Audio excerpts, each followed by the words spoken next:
Mirëmbrëma, ka marrë një publicitet të madh dëshmia e James Rubin, një aktor kryesor në kohën e luftës në Kosovë të Rambujës, të konferencës Rambujës, dhe gjithashtu edhe të Paul Williams, i cili ka qenë këshilltar të ekipit shqiptar. Pra kemi të bëjmë me një paraqitje të dëshmitarëve të palës mbrojtëse. Neve kemi folur shpesh herë për Kosovën, në sidomos për atë kthes historike që ishte Rambujeja, rolin e UÇK-s, rolin e LDK-s të Ibrahim Rugovës veçanërisht, rolin e Shqipërisë, rolin e Amerikanëve, rolin e francezëve, italianëve dhe gjermanëve në këtë konferencë. Por sot do flasim më konkretisht me një dëshmitar të dorës së parë, shmik i emisionit dhe i televizioneve tona. Është një personazh sa i qetë, por aq me një të shkuar të cilën shpesh nuk ka qef ta tregoj. Jam këtu me profesor Fatos Klosin. Profesor, mirëmbrëma, Mirëmbrëma. Jo, tani ca gjëra do na i tregosh.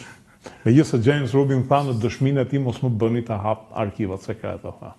Si ka, nuk është punë arkive sekrete. Kjo gjykate ka filluar detyrën e saj me plane shumë të mëdha. Asnjëherë se kuptova pse. E para vetë u krijua si gjykatë me një presion shumë të madh nga perëndimi mbi PDK-n më shumë nga të tjerat parti. Dhe pastaj bëri dhe një hap tjetër që vendosi që serinë e saj, vendosën ata që serinë e saj ta kishin në Hagë, jo në Prishtinë, se është një gjykatë kosovare. Praktikisht me idenë që base të akuzuarit mund të intimidoni ose të friksonin, se tash italisht, të friksonin të shkrimtarët e akuzës. Dhe ndodhen gjithë to gjëra që ishin jo normale dhe pastaj filloi gjykata dhe pastaj koha që po i mbajnë brenda në parapurgim vërtet i ka kaluar gjitha kufijtë e mundshme. Gjithmonë me idenë që dhe nxorën shumë dëshmimtar, natyrisht plot gjëra kanë ndodhur, nuk është se asgjë s'ka ndodhur, po fakti që ishte gjyqi i këtyre të katërtve, jo atyre që kishin tërheq këmbzat e nëse e vuri prokurorët në vështirësi. Pse duhet të demonstronin që këta ka dhënë urdhra, se sigurisht këta nuk janë njerëz që të zakonshëm, kanë qenë shefa të UÇK-s dhe nuk kanë pas rast pire fare të shpërplasën me kundërshtar, qose mund të qymë kundërshtar ata, qoftë, se bëhet fjala më shumë për civilët, sigurisht. Civilët qoftë kosovarë, qoftë sërbë. Dhe unë që i kam njohur dhe i njohur dhe i quaj që s'kanë qenë aqë da thej sa të bëjnë gjëra ata vetë. Kështu që prokuroria u para pozitave shumë të vështira. Kjo gjykat më duket se u krija më tepër si një frymë, meqense bëm një gjykat që gjykoi serbët, kosovarë, për një farë kompensimi. Hajde bëjmë një gjykat që të dënojmë edhe ca, domethënë që të ruajmë ato balancat, si e thonë një fjalë. Po më duket se nuk eci kjo ide për një arsye shumë thjeshtë. Në të gjitha ngjarjet për cilat akuzohen serbët, ka qenë ushtria serbe ose ushtria e Srpska Republika në Bosnjë. Dhe atje kolona, si piramida e urdrave shumë e sakshme, në ushtri nuk bëhet asgjë pa u dhënë urdhër, pse ushtarët s'kan të dhënë. Jo, mund të kenë edhe pasoja nëse një ushtar të kalon normat pa pasur urdhër dhe nëse po, ama po të ketë urdhër, problemi dhe ndryshon pastaj se urdhri jepet për këtë, për atë dhe justifikohet. Ndërkohë që me këtë ide, dhe atje u dënuan plot. Janë dënuar plot ushtarak serbë. Kur erdhi puna për UÇK-n, është tjetër gjë fare. Është tjetër gjë fare. Gjithë e dim se çdo më thënë luftë partizane. Kemi historinë tonë.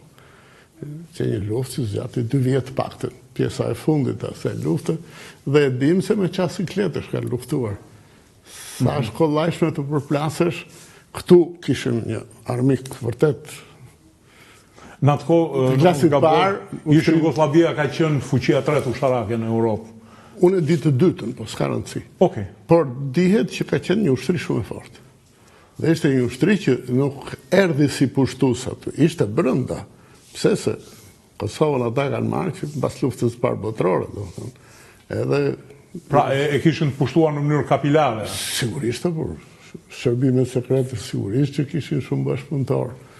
Dhe popullsia serbe nuk ishte ajo që është sot, sigurisht ka qenë shumë më e madhe.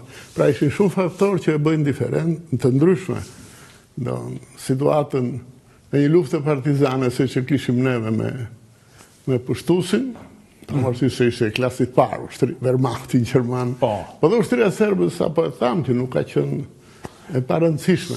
S'ka qenë një ushtri që mund të luftosh me një ushtri të tillë brenda vendit që konsideron vetën, nuk e quhen pushtues, po është në vendin e vet, është vërtet shumë e vështirë.